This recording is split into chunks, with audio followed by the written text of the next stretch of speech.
Collègues, nous entendons cet après-midi M. Christophe Deloire, secrétaire général de Reporters sans frontières. Vous avez exercé, M. Deloire, des fonctions dans divers médias comme Arte ou Le Point. Vous avez été directeur et vice-président du Centre de formation des journalistes de 2008 à 2012 et vous êtes devenu, en juillet 2012, secrétaire général de Reporters sans frontières. Pour rappel, Reporters sans frontières est une organisation non gouvernementale internationale fondée en 1985, reconnue d'utilité publique en France, présente en 2020 dans 14 pays qui se donnent notamment pour objectif la défense de la liberté de la presse et la protection des sources des journalistes.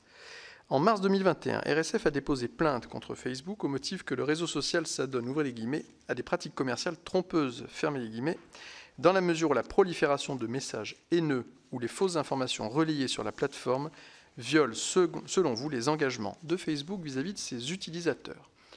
Plus généralement, vous avez développé un ensemble de recommandations, à la fois juridiques et pratiques, destinées à rendre le fonctionnement des plateformes plus conforme aux grands principes qui doivent encadrer l'information dans une société démocratique et à lutter contre la désinformation.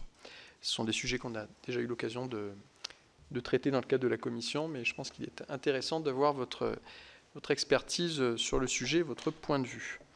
Vous pourrez nous dire si ces recommandations s'appliquent à TikTok et de quelle manière. Je rappelle que l'audition est captée, retransmise en direct sur le site du Sénat. Et avant de vous laisser la parole, je dois procéder aux formalités d'usage pour les commissions d'enquête. Vous essayez de me censurer C'est de la censure. Je vais hurler au sabotage.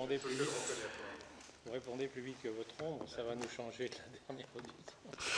Donc je dois vous rappeler qu'un faux témoignage, justement, devant notre commission d'enquête est passible des peines prévues aux articles 434-13, 434-14 et 434-15 du Code pénal. Et je vous invite à prêter serment de dire toute la vérité, rien que la vérité, en levant la main droite et en disant « je le jure ».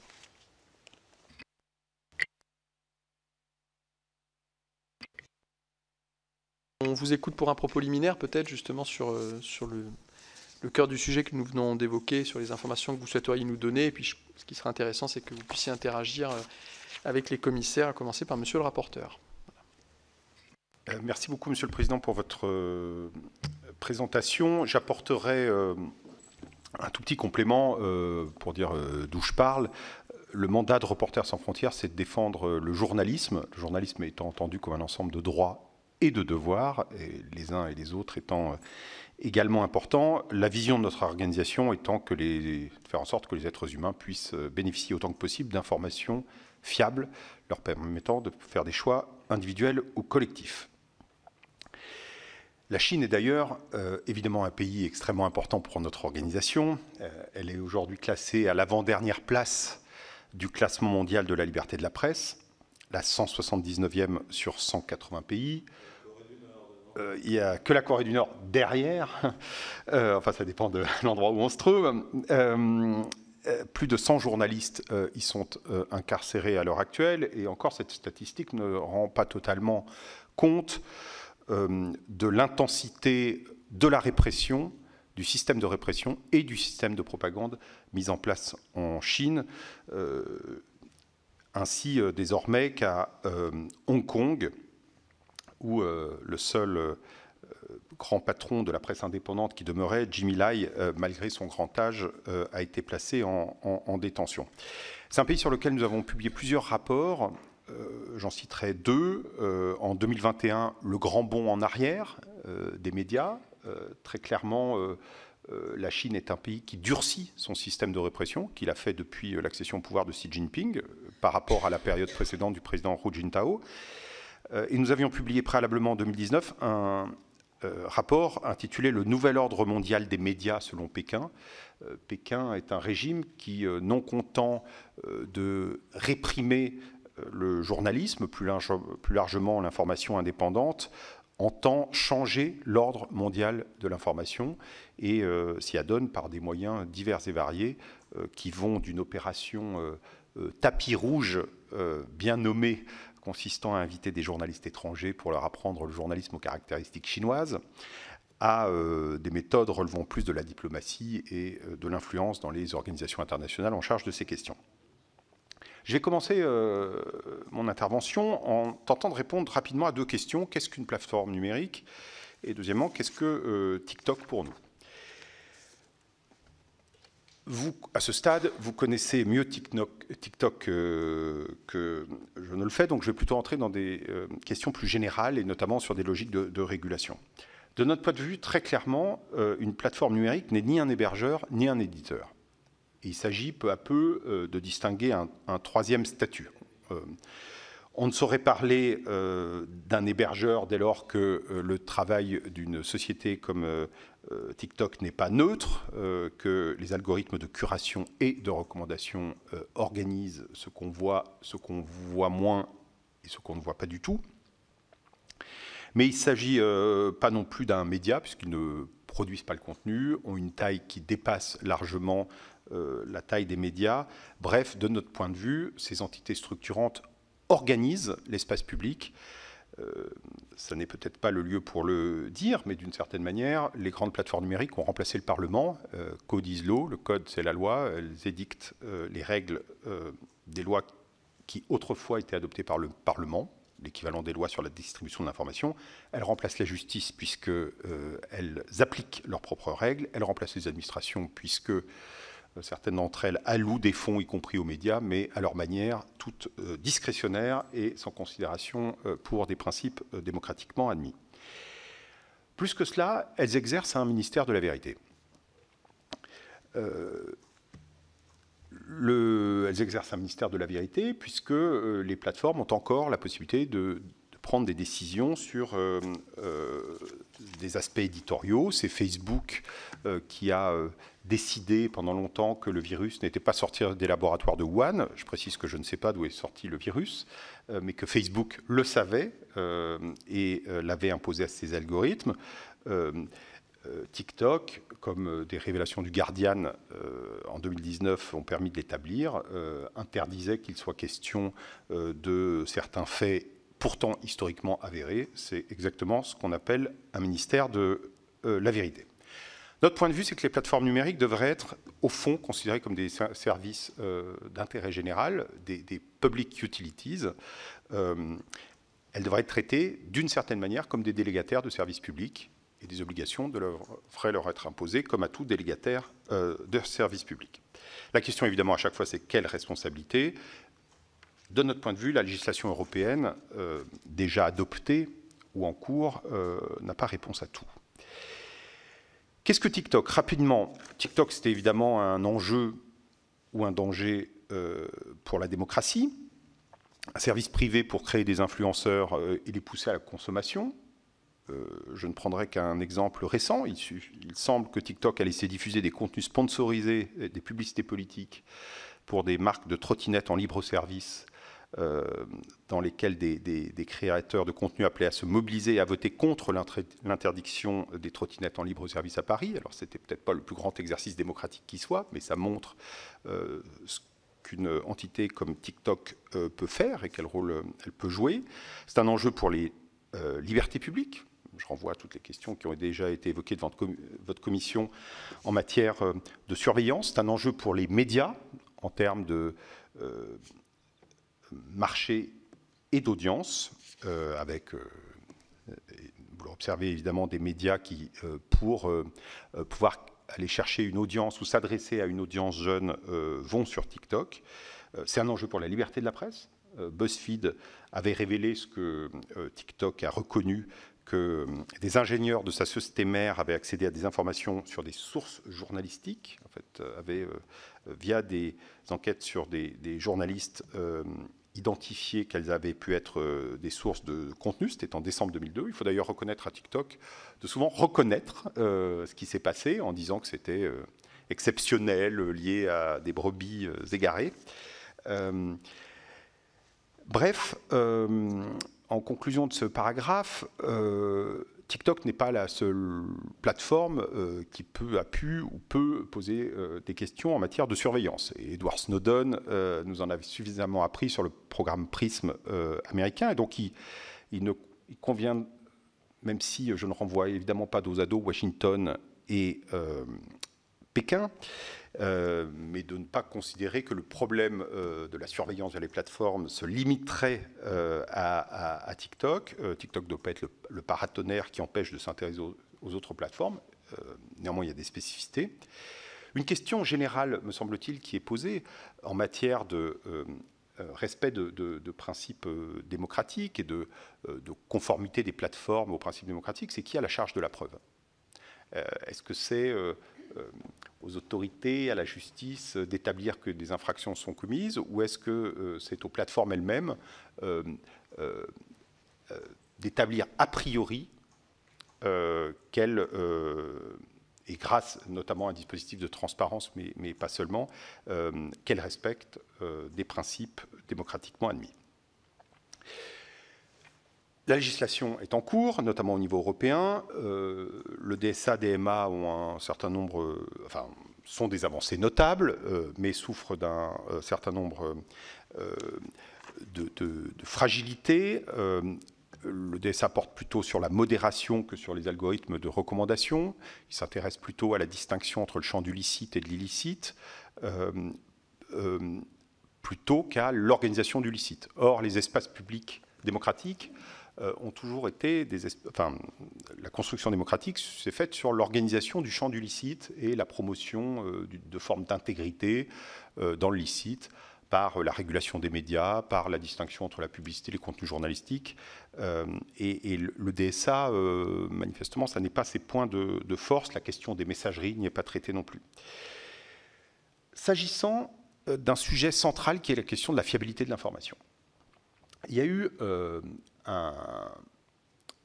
ce qui est plus qu'un cas d'école, qui est un test, qui est le code de pratique contre la désinformation de la Commission européenne. Un engagement était attendu des plateformes dans un texte qui, disons-le, n'est pas hostile aux plateformes, qui a été abondamment négocié avec eux. Un engagement 22.6 sur les indicateurs de fiabilité. Et le code de pratique demande aux plateformes numériques de s'engager à proposer à leurs audiences des indicateurs de fiabilité. Un engagement extrêmement faible, disons-le. Nous, ce que nous pensons, c'est que la fiabilité de l'information il doit en être tenu compte dans l'indexation algorithmique elle-même. Engagement faible attendu, néanmoins, une seule plateforme l'a signé, c'est Microsoft, et TikTok n'a donc pas fait partie des signataires.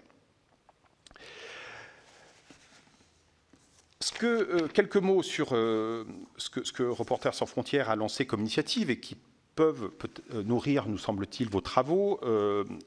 3 éléments. Nous avons fourni une note à l'appui de cette intervention, mais pour les éclairer. 1. La régulation suppose des niveaux de granularité qui aujourd'hui portent sur, dans une période de changement de paradigme, sur des enjeux tellement nouveaux qu'il convient de l'inventer, que ce soit une régulation à caractère législatif ou d'autres formes de régulation plus infra. Et c'est pourquoi nous avons lancé le partenariat sur l'information et la démocratie, 50 États, un organe d'application. Nous avons formulé des centaines de recommandations, dont certaines, je crois, peuvent nourrir votre commission.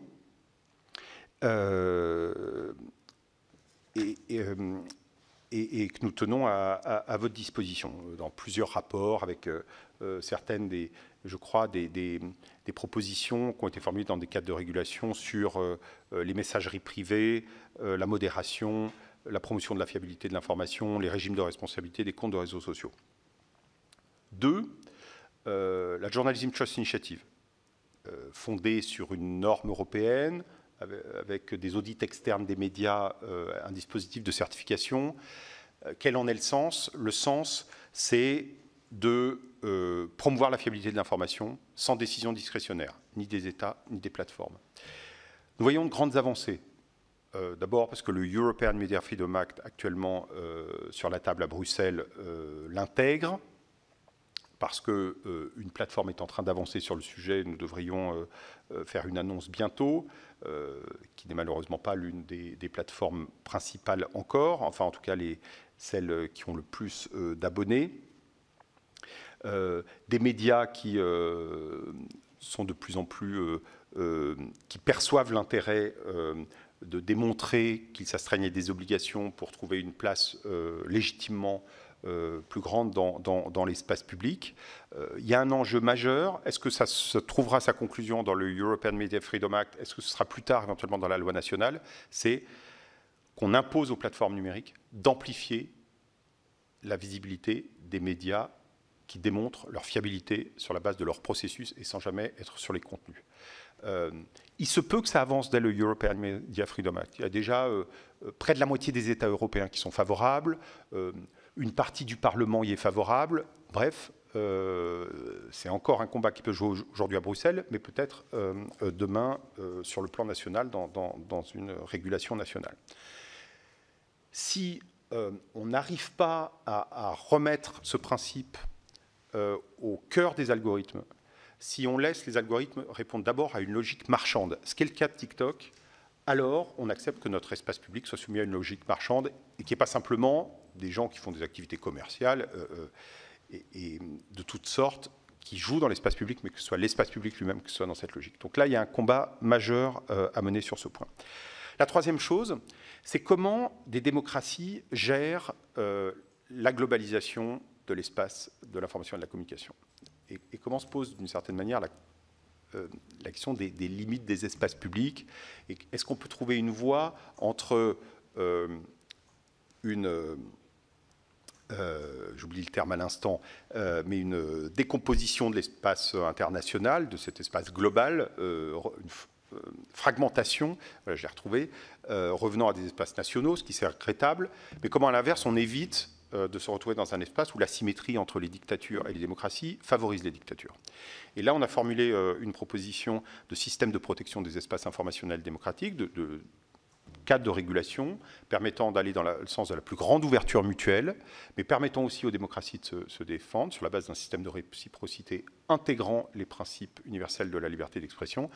La semaine dernière, 2 commissions du Parlement européen ont fait la recommandation de la mise en place de ce système, la commission ingérence étrangère, et la commission affaires étrangères du Parlement européen l'ont recommandé. Et donc là aussi, il y a matière à avancer. Est-ce que ce sera au niveau national, au niveau européen? Mais en tout cas, c'est une proposition que nous mettons sur la table. Un point final à cette intervention. La logique de l'organisation des espaces publics, c'est évidemment de prévoir que ce qui fait exception à la liberté d'expression n'y ait pas sa place. Mais par ailleurs, la construction des espaces publics s'est construite autour de l'idée que dès lors qu'on est en mesure de prouver qu'on respectait des processus d'indépendance éditoriale, d'éthique, de méthodologie, etc., ça pouvait donner une plus grande place au centre de l'espace public. Et donc je crois que l'objectif des démocraties ne doit pas être de tout traiter par l'exception à la liberté d'expression, mais en revanche de renforcer au cœur de l'espace public et donc au cœur des algorithmes, évidemment quand je dis espace public, à la fin je veux dire algorithme, toutes les sources d'information, j'entends les médias d'information, quel que soit leur statut, réputés fiables, qui en font la démonstration, ce qui aura pour effet incident mais important de renvoyer vers les marges tous ceux qui ne respectent aucun de ces principes et qui sont soit purement haineux dans l'opinion pure ou propageant des rumeurs, des manipulations, de la propagande ou des propos, voyant des complots partout, sachant que les complots existent, mais qu'il y en a sans doute moins que ne le croient certains. Merci, Monsieur le Secrétaire Général. Je propose que Monsieur le rapporteur prenne la parole et les collègues qui souhaitent intervenir se signalent. Merci. Merci beaucoup d'avoir répondu à notre invitation et puis merci beaucoup de nous avoir de votre introduction et puis aussi de nous avoir fait parvenir avant cette séance un certain nombre de propositions de votre part, un certain nombre de documents assez détaillés sur les propositions que vous faites et dont vous avez repris une partie tout à l'heure. Alors, ça m'amène à plusieurs questions qui sont de nature différente. La première, c'est, et vous en avez parlé, c'est, pour faire vite, le DSA. Le DSA et DMA, mais essentiellement le DSA. Vous avez, parmi vos propositions, je pense que votre opinion, c'est que le DSA est un premier pas qui est intéressant, de la même façon que le RGPD a été un premier pas qui a été ensuite suivi dans d'autres pays que les pays d'Europe. Et le DSA est une étape supplémentaire. Mais vous avez dit en même temps que ce DSA vous paraissait insuffisant et qu'il fallait y ajouter un certain nombre de propositions, dont des exemples, dont vous nous avez donné des exemples. Alors, le problème, on est directement dans le cœur du sujet en France, puisque dans quelques semaines, le Sénat comme l'Assemblée nationale vont être appelés à voter sur une loi, un projet de loi présenté par le ministre du Numérique, que nous auditionnerons dans quelques jours, qui consiste schématiquement à transposer le DSA. Ce serait l'occasion, pour nous, de suivre un certain nombre de vos recommandations et de les proposer en amendement à ce projet de loi. Mais il se trouve que le procureur de la Cour de justice européenne, c'est dans la presse aujourd'hui, et notamment dans le journal L'Opinion, que le procureur de la Cour de justice européenne vient de donner son avis sur un litige qui oppose les plateformes, les principales plateformes, je crois qu'il y en a 3, c'est Facebook, Google et TikTok, à la Commission européenne. Et que ce procureur, ça n'est pas le jugement, c'est l'avis du procureur, et le jugement devrait être rendu sans doute dans quelques semaines ou quelques mois, je n'en sais rien, mais que le procureur recommande, estime que la transposition du DSA dans les différents droits européens ne saurait aller au-delà des articles contenus dans le DSA. C'est-à-dire que ce qui est aujourd'hui la seule transposition que nous pouvons faire en France, parce que sinon ce ne serait pas conforme au cas où la Commission Cour de justice européenne suivrait l'avis du procureur, nous ne pourrons absolument pas proposer des amendements qui iraient au-delà du DSA. Ce qui veut dire qu'en tout cas en France, et même dans l'ensemble des pays européens, les propositions que vous faites dans ces conditions ont assez peu de chances d'être retenues.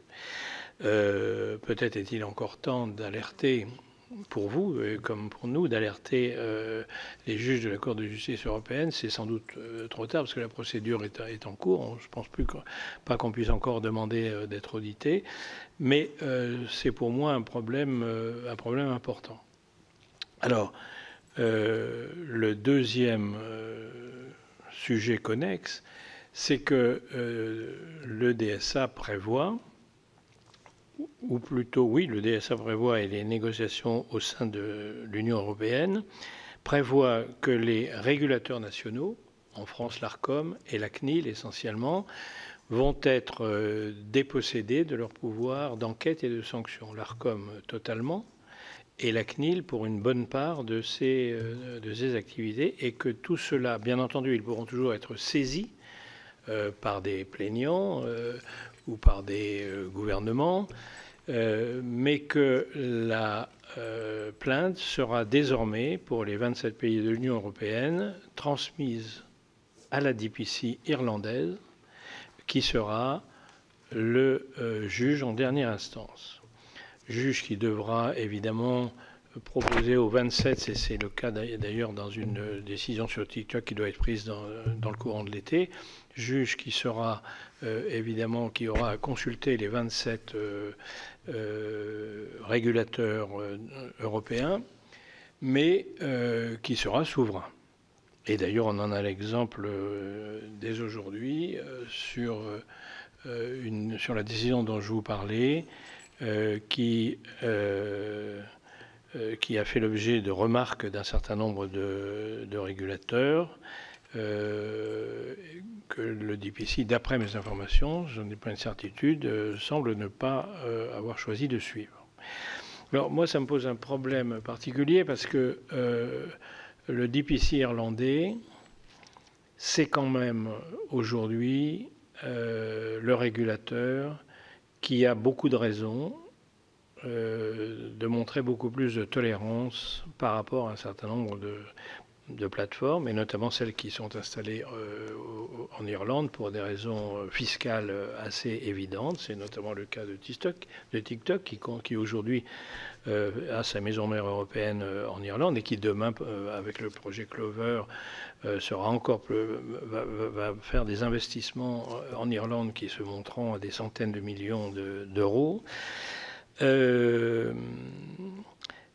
En faisant cela, nous, les pays européens, et en ce qui nous concerne la France, se coupent dans une très grande mesure, pratiquement définitivement et totalement, d'une possibilité de régulation sur ce qui se passe dans leur propre pays. Alors, sur le fond du dossier, moi je suis européen et je pense que ce genre de sujets doivent se traiter à un niveau européen. Mais mais l'ampleur des délégations et le fait de les confier à un régulateur qui n'a pas fait la preuve d'une très grande fermeté dans des sujets qui sont parfois où il y a un déséquilibre entre les plateformes et les gouvernements et la Commission européenne au bénéfice de ces plateformes qui sont beaucoup plus puissantes, qui ont beaucoup plus de personnel, m'interroge. Et je voulais vous demander ce que vous pensez de ces deux questions mises ensemble. Semble pour moi présenter un risque important. Je voulais vous demander votre avis à ce sujet. Je répondrai en étant conscient que je ne suis pas juriste et que donc voilà, mes réponses ne porteront pas sur le droit stricto sensu. Sur le second point, il semble évident... Enfin, les deux questions que vous posez sont effectivement des questions extrêmement inquiétantes. Pourquoi parce que sur le second point, je réfléchis en vous parlant, mais il est évident, quand on a vu l'intensité du lobbying et la diversité des méthodes de lobbying des plateformes, ne serait-ce qu'au moment de l'adoption de la directive sur les copyrights, sur les droits voisins, on ne peut que s'inquiéter sur leur capacité de lobbying après l'adoption de la loi au moment de sa mise en œuvre. Et j'imagine que c'est un des éléments que vous avez en tête lorsque vous en parlez, il serait dangereux de mettre tous ses œufs dans le même panier et a fortiori, comme vous le disiez, à l'organe de régulation d'un pays qui a démontré combien ses intérêts économiques étaient attachés aux intérêts des plateformes et qui les a liés. Et quelle que soit l'indépendance affichée des organes de régulation, il y a toujours lieu d'avoir une forme de suspicion sur leur indépendance réelle. Je ne parle pas de cet organe de régulation que je ne connais pas, mais réfléchissant de manière un peu large, il y a là un danger extrêmement fort. Le second point, donc qui est sur votre premier point, pardon, une réponse à votre premier point, je ne sais pas effectivement ce que sera le jugement. J'espère que la régulation ne s'arrêtera pas là. Nous ne sommes favorables à une régulation, je vais être très clair, il y a deux types de régulation. Il y a la régulation de contenu et la régulation de moyens. La régulation de contenu a sa légitimité, mais elle doit être limitée et on ne va pas répondre à beaucoup de problèmes en accroissant la régulation de contenu. Et il y a eu des volontés en Europe de donner, d'extraire de l'espace numérique des contenus licites mais dangereux. Ça, ce serait de fait une attitude extrêmement dangereuse que d'aller là-dedans, mais en termes de régulation de moyens, il serait dommage de se priver de régulation plus avancée, sachant que le DSA qui laisse aux plateformes apprécier le risque systémique qu'elles posent elles-mêmes. Ça revient un peu à demander à Monsanto de dire si son propre produit est dangereux. Et juste pour synthétiser l'ensemble, on est sur une question fondamentalement démocratique. Je ne serai pas ce qu'en dira la Cour de Karlsruhe pour l'Allemagne, qui est plus stricte que dans d'autres pays sur ces questions, mais il semble que sur des questions aussi importantes du point de vue démocratique, effectivement, aller loger cela dans un organe de régulation d'un pays tiers pouvant être soumis à des influences fortes est un jeu assez risqué. Merci bien. Alors une deuxième question qui fait suite à ce que vous avez expliqué dans votre introduction et que vous expliquez également dans le document Régulation des plateformes numériques et des réseaux sociaux, où vous dites expressément la réglementation des plateformes numériques suppose d'inventer un troisième statut entre celui d'hébergeur dénué de responsabilité et celui d'éditeur doté d'une responsabilité et d'une liberté éditoriale.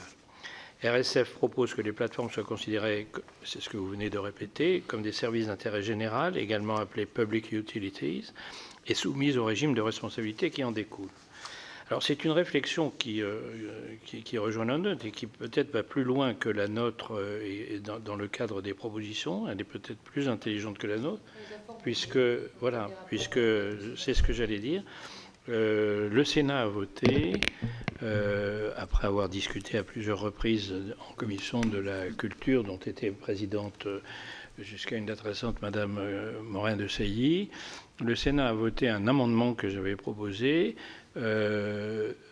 qui expliquait qu'à partir du moment où une plateforme organisait une curation, vous avez utilisé ce mot tout à l'heure, par algorithme ou par un autre procédé informatique, il n'était plus un simple hébergeur, il avait une vocation éditoriale par les algorithmes et par conséquent, il devenait un éditeur et qu'il devait en porter la responsabilité. Elle a été votée à l'unanimité au Sénat, contre l'avis du gouvernement à l'époque, mais elle n'a jamais été présentée à l'Assemblée nationale. Donc elle n'est pas en fonction. Néanmoins, la proposition que vous faites est une proposition intermédiaire qui me paraît intéressante parce qu'en y réfléchissant bien, il est vrai que ces plateformes sont tout de même dans une situation d'intermédiaire entre les deux statuts et que vous proposez une solution. Malheureusement, le DSA a choisi, et notamment à la suite du lobbying extrêmement fort des GAFAM et des BATX pour une partie, de ne pas retenir cette solution. Voilà, je voulais avoir votre sentiment là-dessus. Est-ce que vous estimez que la solution proposée par le DSA répond en tout ou en partie à la solution que vous proposez? D'abord, le DSA a posé un cadre. La question se pose maintenant de l'utilisation de ce cadre. Il est assez difficile de prévoir la mise en œuvre du DSA. Sera-t-elle très scrupuleuse? Les personnes en charge de l'application du DSA auront-elles accès à suffisamment de données? Auront-elles les capacités de statuer? Quelle sera l'intention et la fermeté de l'imposition des principes démocratiques? Ça, c'est difficile à savoir. Mais moi, je ne dirais pas tout à fait que le DSA a refusé d'entrer dans cette logique. Je dirais peut-être qu'au contraire, le DSA est d'une forme d'engagement dans cette logique de troisième statut, même si ce n'est pas précisé comme tel. Et que le DSA ne maintient pas la logique d'hébergeur, ne dit pas que les plateformes sont des médias. Pourquoi nous sommes opposés? Nous croyons que les plateformes numériques ne devraient pas être considérées comme des éditeurs. Parce que le principe d'un éditeur, c'est d'abord d'être un acteur dans le cadre d'un pluralisme général, qui est responsable de ses contenus, évidemment responsable de statuer sur le fait qu'il n'y ait pas de choses illicites, mais qui a le droit, dans l'organisation du pluralisme, de décider de ce qu'il y a sur sa plateforme. Et que faire de Mark Zuckerberg, du patron de TikTok ou d'autres, l'équivalent d'un éditeur, ce serait leur dire: vous avez droit à une ligne éditoriale, vous pouvez décider de retirer ce qui vous convient, puisque vous êtes l'équivalent d'un éditeur, et ce serait finalement leur conférer un pouvoir que sans doute vous n'avez pas envie de leur conférer, puisque ce serait un pouvoir absolument fascinant, à des échelles sans commune mesure avec les médias, dont il convient de bien organiser la concentration et d'arriver à des niveaux de pertinente concentration. Et donc, se pose d'ailleurs dans l'ensemble, et en ce moment c'est traité dans le cadre des discussions sur le European Media Freedom Act, dans quelle mesure, même dans le cadre donc, des discussions de ce droit-là, les plateformes sont-elles autorisées à prendre des décisions, y compris sur l'ensemble des contenus, des décisions de modération, mais y compris sur les contenus des médias? Est-ce que c'est potentiellement extrêmement dangereux que des acteurs aussi importants, dotés d'un tel pouvoir, puissent prendre des décisions qui relèvent de décisions éditoriales? Nous croyons que, comme les plateformes numériques sont des bouts d'espace public, précisément, il faut leur donner des formes de neutralité, par exemple, sur les questions politiques, idéologiques, religieuses, une neutralité vis-à-vis de leurs propres intérêts. Et moi, tous les jours, en ce moment, quand j'ouvre mon Twitter, je tombe sur un tweet d'Elon Musk. Il semble que Twitter pousse ce tweet. En tout cas, alors ça n'était pas le cas pour l'un de mes collègues, mais là, il se comporte clairement comme éditeur.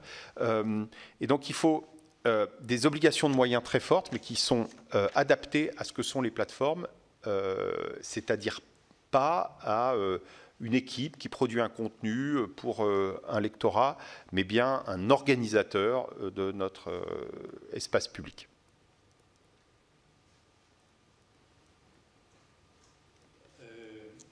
Merci. Une troisième question, toujours dans la même préoccupation. Et vous nous en avez parlé un peu, mais vous nous en parlez plus dans la note que vous nous avez envoyée. Vous dites transparence des algorithmes. Les exigences de transparence doivent cibler les fonctions essentielles de toutes les plateformes dans l'écosystème de l'information publique, modération du contenu, classement du contenu, ciblage du contenu et renforcement de l'influence sociale. L'application de principes de transparence et d'explicabilité est nécessaire dans la modération automatisée, donc algorithmique, j'imagine. Notamment, les utilisateurs doivent être informés des biais des algorithmes et de leur modèle d'entraînement, du taux de faux positifs et de faux négatifs des algorithmes. Ils doivent également avoir accès aux données d'entraînement des algorithmes. Les plateformes doivent être tenues responsables des torts causés par leur algorithme. Est-ce que dans ce que vous savez aujourd'hui du DSA, les propositions satisfont à cette demande de votre part? Je ne voudrais pas vous induire en erreur, mais des algorithmes, oui. on est encore loin. Nous, il nous semble qu'on est plus aujourd'hui, ce qui est requis du DSA, plus une transparence sur des intentions. C'est un affichage plus qu'une transparence qui est attendue des plateformes. Nous croyons que dès lors que le code c'est la loi doit être transparente. Alors, est-ce qu'il y a des dispositifs à inventer qui permettent d'avoir une transparence qui ne soit pas à tout requérant ou au grand public qui de toute façon n'ira pas voir, mais à des organes de régulation qui pourront statuer en étant eux-mêmes soumis à des formes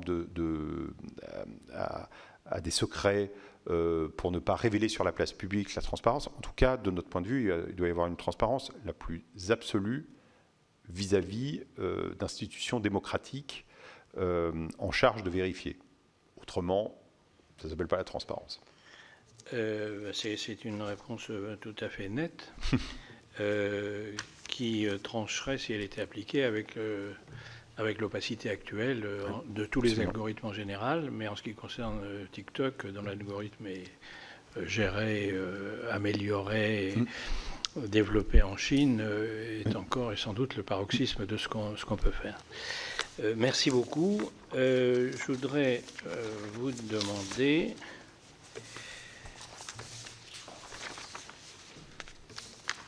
si je le retrouve. je ne la retrouve pas. Vous n'avez pas vos questions. Voilà. Est-ce que vous avez identifié, en matière de pratiques non déontologiques, est-ce que vous avez identifié sur TikTok, puisque notre commission d'enquête concerne TikTok, vous l'avez peut-être remarqué sur d'autres, et notamment sur Facebook où vous êtes intervenu, est-ce que vous avez identifié sur TikTok des pratiques non déontologiques du type désinformation, mésinformation, censure, ou comme plusieurs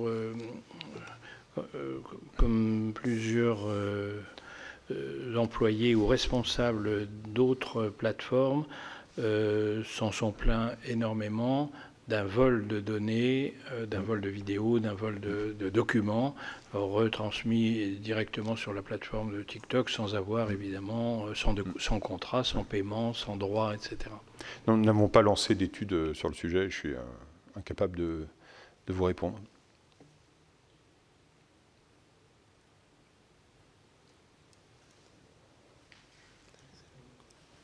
Oui. De toute façon, j'allais donner la parole. Non, mais je t'en prie, c'est qu'on a des collègues qui sont susceptibles de devoir intervenir en hémicycle, comme ça on pourrait y revenir tranquillement. Dans le prolongement des questions de notre rapporteur, des questions tout à fait pertinentes sur le DSA, on a tous bien conscience que c'est une étape, mais que celle-ci est forcément un peu frustrante, insuffisante. Dans les rapports que nous avons faits sur le DSA et le DMA, on a cherché bien sûr à amplifier ici au Sénat, au sein de notre commission des affaires européennes, cette législation qui nous est proposée pour aller dans le sens de la responsabilisation des plateformes. Ne croyez-vous pas en réalité qu'on sera de toute façon amené à migrer vers un autre type de plateforme, vertueux par son modèle économique, ce qui revient à questionner la publicité ciblée et du coup la construction de l'algorithme pour aller chercher toujours plus de clics rémunérateurs et enfermer les utilisateurs dans des bulles de certitude, des bulles de vérité ou des façons des comportements de consommateurs. Est-ce que vous pensez qu'un modèle finalement d'abonnement qui permettrait de se trouver dans un espace public, cette fois régulé différemment d'un point de vue économique, serait viable selon vous? Ça, c'était ma première question. Ma deuxième question porte sur les journalistes. Vous avez évoqué les journalistes emprisonnés en Chine, très contraints. Est-ce que vous avez des témoignages justement de la façon dont, comment dirais-je, ils s'inscrivent dans cet espace numérique, leurs publications? Est-ce qu'il y a est-ce que vous pouvez nous expliquer concrètement comment ça se traduit, des censures de leurs articles? Voilà, on aurait besoin d'en savoir un petit peu plus pour comprendre finalement comment la relation aux plateformes et à TikTok peut ou ne peut pas du coup se construire. Alors, à votre question sur les plateformes vertueuses,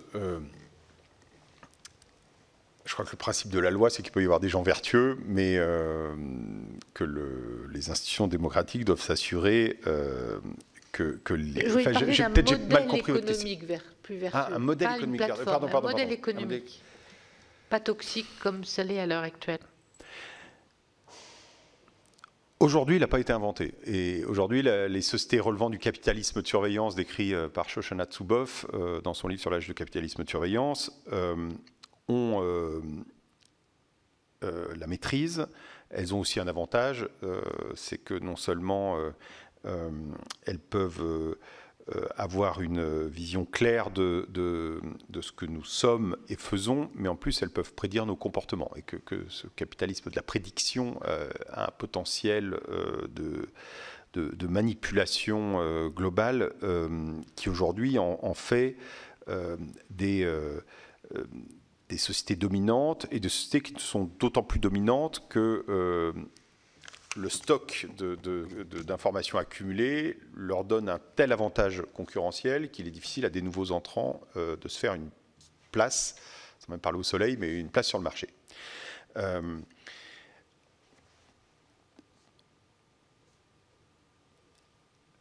Le problème, c'est que, enfin, peut-être ça mérite plus longue, c'est vraiment une très bonne question, ça mérite plus longue réflexion, mais dès lors que le cœur même de la machine ou l'objet de la société, c'est d'organiser l'information, et que la société a besoin d'en tirer des revenus, et qu'elle tire des revenus de cette organisation, on peut se dire que ça soumet le modèle même à une logique marchande par définition. Mais peut-être vous avez des idées en tête et je vais y réfléchir et je serais ravi de poursuivre cette réflexion. Ce modèle n'a pas été trouvé et on peut se... Je crois que de toute façon, pour qu'il soit trouvé ou pour s'assurer que les sociétés le respectent, il faudra leur poser des formes de principes. Et que... qu'ils surviennent spontanément ou pas, il y aura suffisamment de sociétés commerciales, technologiques, utilisant des modèles dont le modèle économique est dangereux. Tout à l'heure, je citais l'incapacité. Moi, je suis sidéré par la confiance qu'on a pu faire aux plateformes sur la lutte contre la désinformation. Elles ont dit, partout, ne nous régulez pas, on s'en occupe. On voit ce qu'il en est quelques années plus tard. Pourquoi ? Parce qu'elles ont introduit, elles ont organisé des actions qui relevaient du blanchiment. Elles ont alloué des fonds à des médias pour faire du fact-checking. Elles ont monté des opérations, mais tout ça permettait de ne pas atteindre au cœur du système. Et l'objet, c'était surtout ne touchez pas à notre système, on est prêt à faire des chèques à droite à gauche. Et à donner l'impression qu'on agit. Et dès qu'il s'agit d'aller toucher au cœur du système, là, elles refusent. Dès que leurs intérêts sont en jeu, aujourd'hui, elles refusent. Il y a quelques jours encore, YouTube a annoncé que YouTube ne s'attacherait plus à empêcher la diffusion des contenus de désinformation dans la perspective de l'élection américaine. Ces gens-là jouent avec le feu.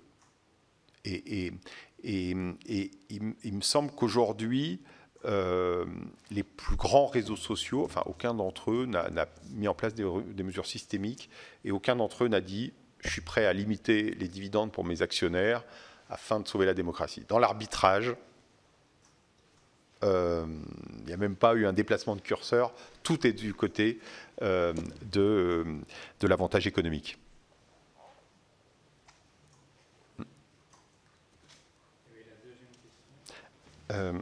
Et approfondir le sujet des journalistes en Chine, voilà, leur relation voilà, à l'Internet, au numérique, aux plateformes, particulièrement à TikTok. Comment concrètement ça se passe, cette censure ? Alors, je n'ai pas d'informations extrêmement précises là-dessus. On pourra fournir les 2 rapports qu'on a publiés. Mais l'Internet chinois est un Internet où, lorsqu'il y a une bulle d'expression un peu libre, elle est immédiatement réprimée, les choses disparaissent comme par entendement, de la même manière que l'économie chinoise est un théâtre d'ombre avec toujours le Parti communiste chinois derrière. D'ailleurs, je vous renvoie à un livre qui avait été écrit par un ancien journaliste, enfin par un journaliste britannique qui s'appelait The Party, un jeu de mots sur la fête, mais là c'était sur le Parti communiste chinois, et qui racontait comment il n'existait pas d'économie privée chinoise. Comment, au fond, tout le privé relevait finalement d'un contrôle d'État. Alors, ça ne me permet pas d'affirmer sur le cas TikTok, et je ne veux pas inférer de généralité. Mais voilà, je disais tout à l'heure, j'imagine que c'est ce à quoi votre commission est confrontée, c'est la question des preuves s'agissant du contrôle de Pékin. Mais encore une fois, à qui revient la charge de la preuve et l'organisation du système politique chinois, de l'ensemble l'espace de l'information chinois est un espace de contrôle.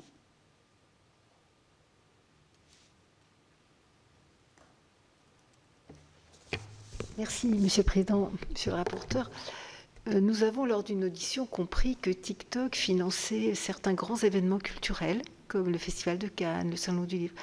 J'aurais aimé que vous donniez votre sentiment là-dessus, si vous pensez extrêmement grave, gravissime, qu'on est un petit peu fou de faire ça. Et vous avez porté plainte contre TikTok. Est-ce qu'il y est... Contre Facebook. Ah, contre Facebook. Ah zut, Oui. j'aurais mieux aimé que ce soit contre TikTok. Donc ma question, non, je la retire, mais dommage, parce qu'on aurait peut-être eu quelques réponses. Non, bah je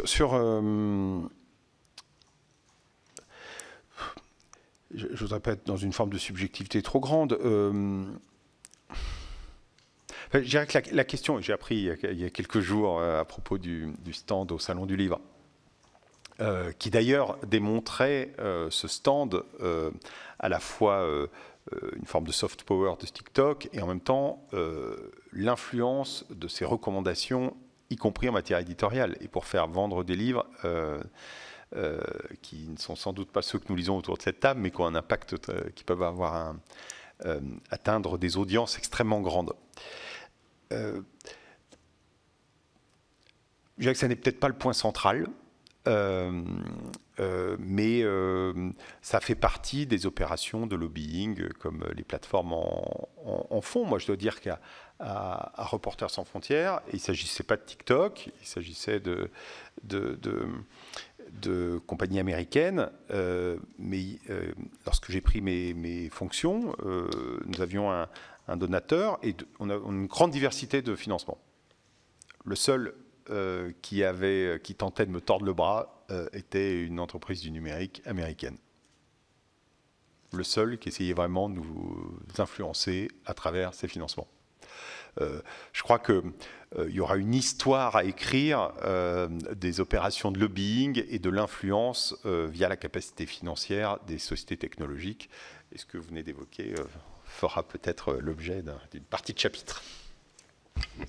Avant de passer la parole à André Cattelin, je vais me faire un peu l'avocat du diable, mais pour permettre justement de serrer quels sont les problèmes aigus et ceux où finalement on est dans une espèce d'entre-deux. Quelle est la différence de nature entre ce que fait TikTok au Salon du Livre et ce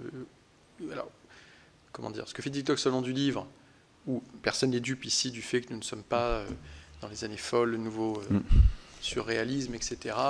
Pour un peu, on a écouté M. Garando l'autre jour. On n'était pas loin de si Claude Sauté était encore là, il ferait ses films en format court sur TikTok. Quoi, oui, le ridicule ne tue pas, mais ça rapporte probablement beaucoup par ailleurs d'un point de vue pécunier. Mais quelle est la différence entre le partenariat TikTok avec le Salon du Livre et un publi-reportage dans ce que ça a de plus classique et qui se fait dans la presse? Alors, le publi-reportage est parfaitement répréhensible lorsqu'il se passe. C'est d'ailleurs un terrain sur lequel on commence à aller. Je crois que ça fait il y a une dizaine de jours, on a révélé l'existence de pratiques dans la revue des anciens de l'ENA, qui, comme un certain nombre de médias, faisaient appel, pour le coup, de manière...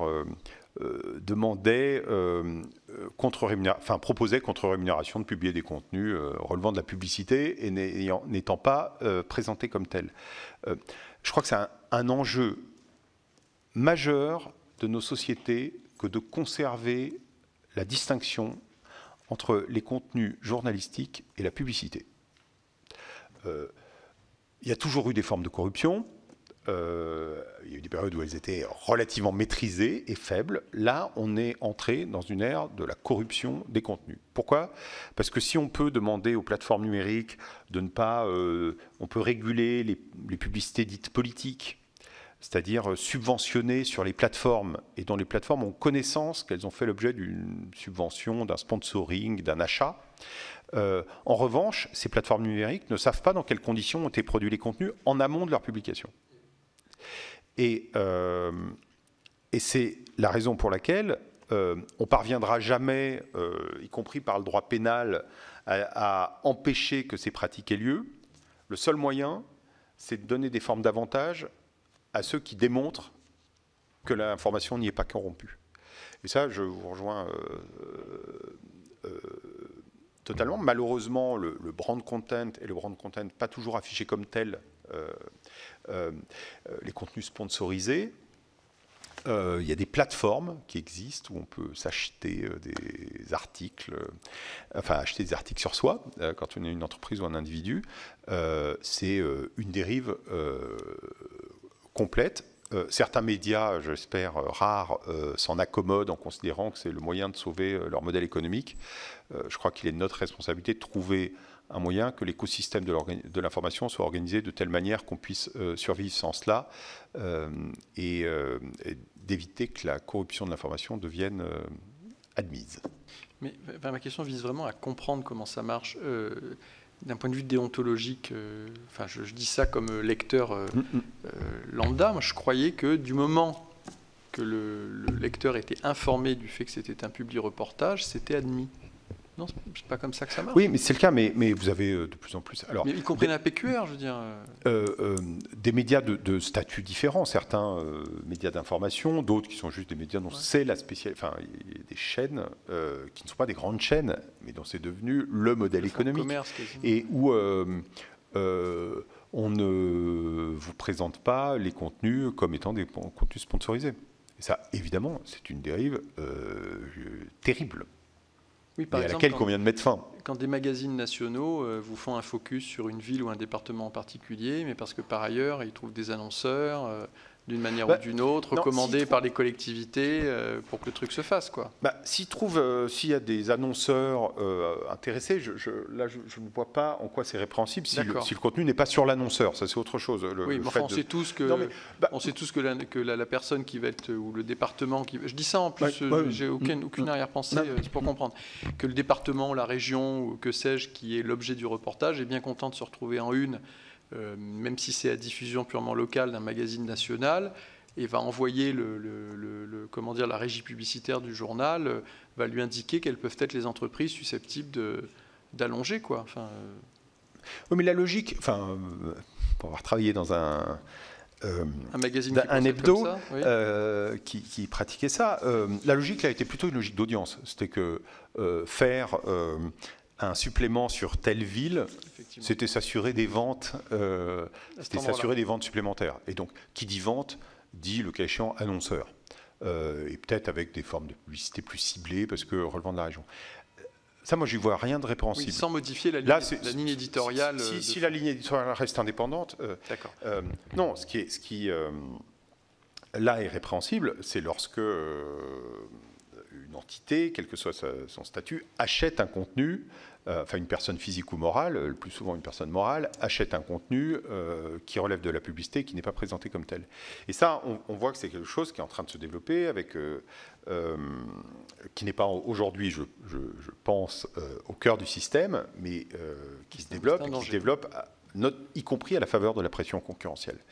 Et ça, je crois que du point de vue démocratique, c'est essentiel de trouver les moyens que la fonction sociale qui est aujourd'hui celle du journalisme soit exercée en évitant le plus possible toute forme de corruption.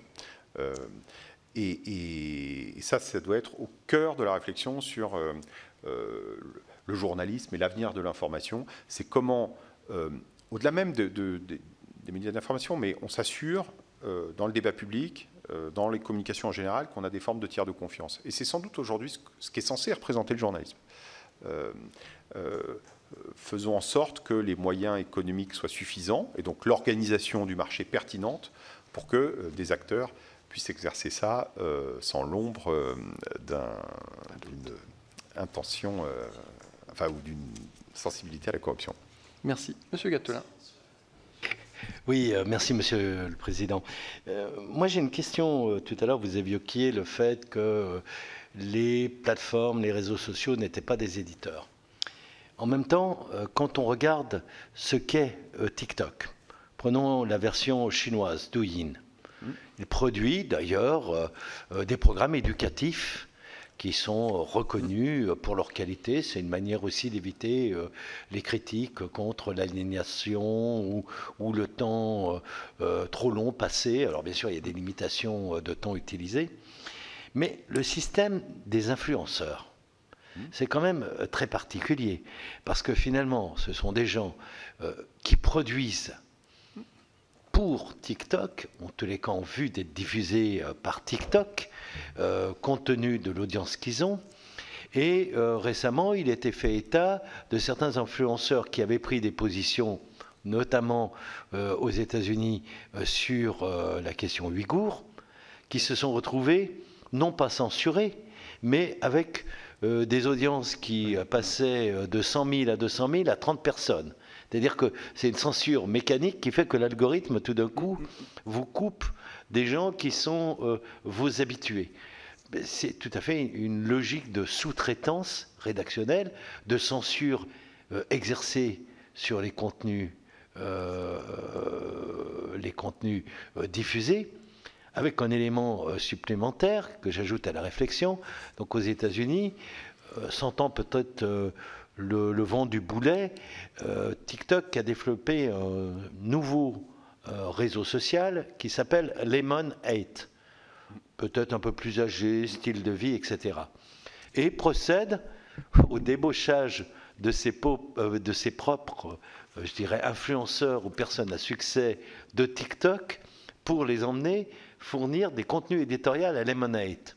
Pour moi, c'est une logique totalement d'éditeur, enfin, qui cache son nom quand on fait produire, d'ailleurs avec une idée annoncée, et c'est déjà en œuvre, de la part de TikTok, de dire nos créateurs maintenant vont être rémunérés en fonction de l'audience qu'ils ont. Donc, quelque part, on s'apparente à quelque chose qui n'est plus, je dirais, du citoyen to citizen, hein, mais du business intermédiaire, transféré à travers des gens qui font office ou mine de produire des contenus et sont reconnus comme tels avec certains statuts et voire certaines censures, et non pas simplement des échanges horizontaux entre deux lycéens qui racontent leur journée, leurs amours.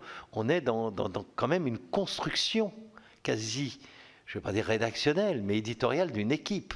On choisit, on débauche ces influenceurs et c'est eux qui font le maximum. Donc on est quand même dans un statut, moi je trouve, extrêmement novateur sur le plan purement de la novation de contenu, mais extrêmement dangereux, terriblement hybride et qui peut aussi leurrer, très fortement leurrer, les gens qui les écoutent. C'est une chose de faire un placement de produits discret, c'est autre chose que d'instituer des gens comme pratiquement éditeurs de contenu avec des élaborations de films parfois assez sophistiqués et délivrer un message. Et quand le message ne correspond pas à ce qu'attend la plateforme TikTok, paf, tu perds ton audience. Donc qu'est-ce que ça vous suggère comme réflexion ? Mais j'entends parfaitement votre réflexion et c'est vrai que les plateformes font tellement de choses différentes qu'on peut leur, enfin c'est Janus, on peut leur trouver beaucoup de visages. De plus en plus, les plateformes numériques, par exemple, nous font sortir des logiques classiques, ne serait-ce du pluralisme, parce qu'elles vont nous apporter une réponse unique. Comment les démocraties traitent la question de la réponse unique ? Aucune de nos régulations ne répond à cette question. Si nous prétendons, nous pensons que l'idée d'en faire des éditeurs est une mauvaise idée. Même pour envoyer à la question sur les Ouïghours que vous évoquiez, c'est que un éditeur a le droit de ne pas parler des Ouïghours. Un éditeur, n'importe quel éditeur de presse en France, peut décider qu'on ne s'intéressera pas à ça. Je ne pense pas que vous ayez envie de ça pour les plateformes. Est-ce qu'on... C'est ce qu'elles font déjà. Oui, mais précisément, il faut l'empêcher. Enfin, ce serait curieux d'entériner par la régulation quelque chose que justement on veut empêcher. Quand je parlais tout à l'heure d'obligation de neutralité politique, idéologique, religieuse vis-à-vis de leurs propres intérêts, c'est qu'il y a des choses sur lesquelles précisément on ne veut pas qu'elles aient leur mot à dire. Alors que si vous leur donnez le statut d'éditeur au titre de la loi de 1881, Mark Zuckerberg, Elon Musk, les patrons de TikTok, vous leur donnerez le pouvoir de décider ça c'est conforme à la liberté d'expression, mais j'en veux pas. Et donc, elles pourront orienter pour un seul pays, pour des dizaines de millions de personnes, pour l'ensemble de l'humanité, je crois que c'est 1,7 milliard pour TikTok, les contenus. Il ne faut surtout pas leur laisser ce pouvoir-là. Donc, au contraire, il faut leur donner, il faut les empêcher de prendre des décisions à caractère politique. Et s'ils ne sont pas éditeurs, j'entends bien. Quelle responsabilité ils ont par rapport au contenu? J'ai travaillé dans un grand quotidien pendant quelques années.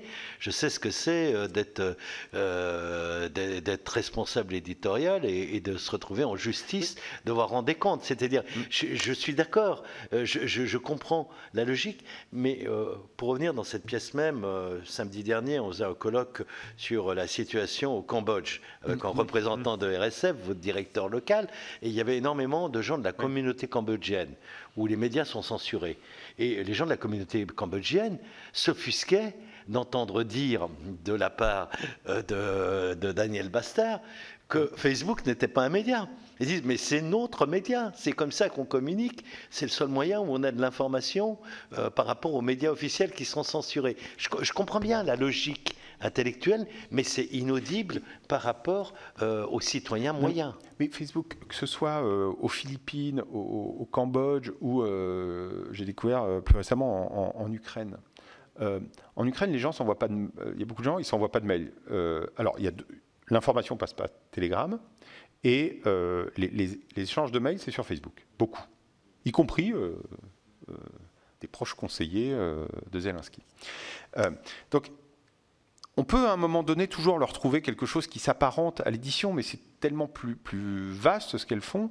Vous voyez, tout à l'heure, vous parliez de la publicité, des influenceurs, mais au fond, c'est des formes de publicité plus ou moins déguisées, les influenceurs.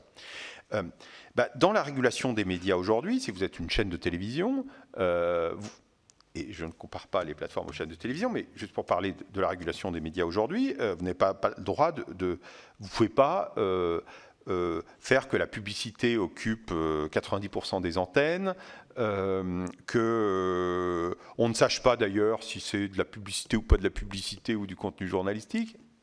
Il y a des obligations qui font l'objet des conventions. Excusez-moi, mais un programme de télé-shopping qui dure 1 heure, ça ne respecte pas les logiques d'insertion publicitaire. Je ne dis jamais que la loi est parfaite. Non, mais je vous dis jamais que la loi est parfaite. Et vous avez pris un exemple qui évidemment, mais quand même, il y a une forme d'organisation du flux qui arrive au public. La question, c'est est-ce qu'on est capable de travailler sur l'organisation du flux qui aujourd'hui nous arrive pour les plateformes, qui est un flux plus compliqué, plus massif, et où elles ont un pouvoir beaucoup plus grand. Et je crois que ce sera compliqué pour le politique et pour vous, législateurs, parce qu'évidemment, une partie du public, immanquablement, dira on veut contrôler l'information, on veut m'empêcher de regarder ce que j'ai envie de regarder, et moi je veux regarder du télé-shopping toute la journée, ou des spots publicitaires toute la journée, ou même des contenus qui n'apparaissent pas comme publicité, mais qui en fait, j'ai envie, c'est mon droit. Mais de fait, ce qui s'est passé ici, on a eu des espaces publics démocratiques, c'est qu'on a imposé des obligations. Et même si des gens n'ont envie de voir que des contenus de droite ou que des contenus de gauche, on a dit au réseau de distribution de la presse, tu n'as pas le droit à faire. Et donc, est-ce qu'on accepterait aujourd'hui que le réseau de distribution de la presse, depuis le distributeur jusqu'au vendeur, puisse faire des choix comme TikTok le fait sur les Ouïghours? Non. Mais donc, TikTok, c'est à la fois, vous le disiez aujourd'hui, d'une certaine manière, le recruteur de l'influenceur et celui qui le fait travailler, mais c'est aussi le réseau de distribution, c'est l'organisateur de tout ça. Et c'est un organisateur où il est légitime que les institutions démocratiques imposent des principes à l'organisation du flux, sans jamais entrer dans le contenu lui-même. Enfin, le contenu, en restant dans une philosophie politique libérale, nul n'est détenteur de la vérité. Mais la question, c'est de favoriser l'intégrité, l'honnêteté, certains types de processus. Après, chacun peut aller chercher la vérité par ses moyens. Si je peux une dernière question, vous avez évoqué le texte en préparation sur la liberté des médias par la Commission. Il se trouve qu'avec Catherine Morin-Desailly, on a produit en tous les cas un pré-rapport et on entend bien faire un rapport complet. Est-ce que vous pensez qu'une autorité comme l'ARCOM est en mesure de réguler à la fois les médias audiovisuels, numériques et presse écrite ? Moi, c'est quand même quelque chose qui me choque parce que la régulation de la presse écrite, on peut avoir des critères de nature journalistique et les indicateurs que vous tâchez de monter, de recréer pour la qualité journalistique, c'est une chose, mais on ne peut pas demander, par exemple, au quotidien d'avoir la même logique de pluralisme puisque c'est l'ensemble de l'écosystème qui fait le pluralisme de la presse écrite. C'est pas la même chose. En radio-télévision, on a des logiques beaucoup plus monopolistiques, où on part du fait que le média radio est peut-être, selon des vieilles théories qui datent des années 30-40, plus influent et plus impactant que les autres. Quid des réseaux sociaux? Et moi, ce qui m'inquiète toujours, c'est dans les instruments de régulation, c'est très bien de confier à des organismes, y compris comme l'équivalent de la CNIL irlandaise, des mastodontes, mais la réalité, quid des moyens effectifs pour assurer cette régulation? Si je confie à la boutique du coin la capacité ou le devoir de distribuer l'équivalent de 4 supermarchés, elle en aura le droit, mais elle ne saura pas le faire. Et ça, c'est une des autres inquiétudes que j'ai dans le cadre bien évidemment important que l'Union européenne se dote d'instruments qui lui manquaient singulièrement, d'état de droit et de protection de la liberté de la presse, mais je me demande si on n'est pas dans l'incantatoire du droit sans les moyens et la logique qui est propre à chacun des médias. Est-ce que ça se régule pareil, la télévision, en gros, la presse écrite, et puis les réseaux sociaux? Alors, plusieurs niveaux de réponse. D'abord, je crois que le système de régulation en découpage par secteur, presse écrite, télé, ça, a en partie vieilli. Qu'il y a des convergences entre les médias, que la télé est allée vers le texte, la presse écrite voudrait aller vers la vidéo, avec d'ailleurs des effets de bord assez importants. C'est-à-dire que le fait qu'aujourd'hui, pour être un type de presse écrite, vous ne devez pas faire beaucoup de vidéos, alors même que c'est la vidéo aujourd'hui qui mène l'audience, ça veut dire que votre site, si vous voulez garder une logique de presse écrite, votre site ne va pas vers ce qui fait l'objet de la demande la plus forte. Donc, est-ce que on est quand même dans un moment et de désintermédiation et d'explosion de ce système de distinction des types de médias, et que notre régulation, elle repose sur une logique qui est en train de disparaître. Et ça, sans doute, il faudra la faire évoluer sous cet angle. Deux, je vous rejoins totalement sur la question des moyens. En ce moment, l'Ofcom, qui est l'équivalent de l'Arcom britannique, est en train de recruter 300 personnes. Je ne sais pas si j'y étais il y a 3 mois, je crois. Ils étaient en train de recruter 300 personnes sans avoir encore les compétences par le Parlement britannique, mais pour se préparer à traiter de ces questions. Et je pense que de ce point de vue-là, aujourd'hui, la France ne met pas les mêmes moyens à disposition. Donc, qu'il faille un organe de régulation qui a une vue quand même relativement large, mais qui, dans ce cas-là, doit être un organe de régulation assez fort, parce que face à ces grands fauves numériques, il faut avoir une capacité forte. Et aujourd'hui, il faut avoir une capacité, oui, face à TikTok, Google, Facebook et les autres, comme il le faudrait aujourd'hui face à des acteurs en télévision qui méprisent les principes démocratiques, et notamment la question du pluralisme interne, qui est le principe de régulation de l'audiovisuel par rapport au pluralisme externe pour la presse écrite.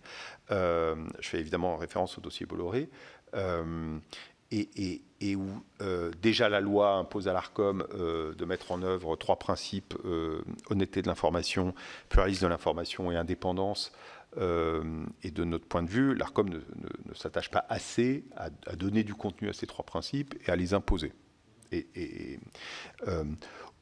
au nom d'ailleurs d'une logique ou d'une vision qui consiste à dire, au fond, le champ de la communication, c'est un grand champ où l'important, c'est que tout le monde puisse s'exprimer également et chacun trouvera la vérité en regardant l'ensemble.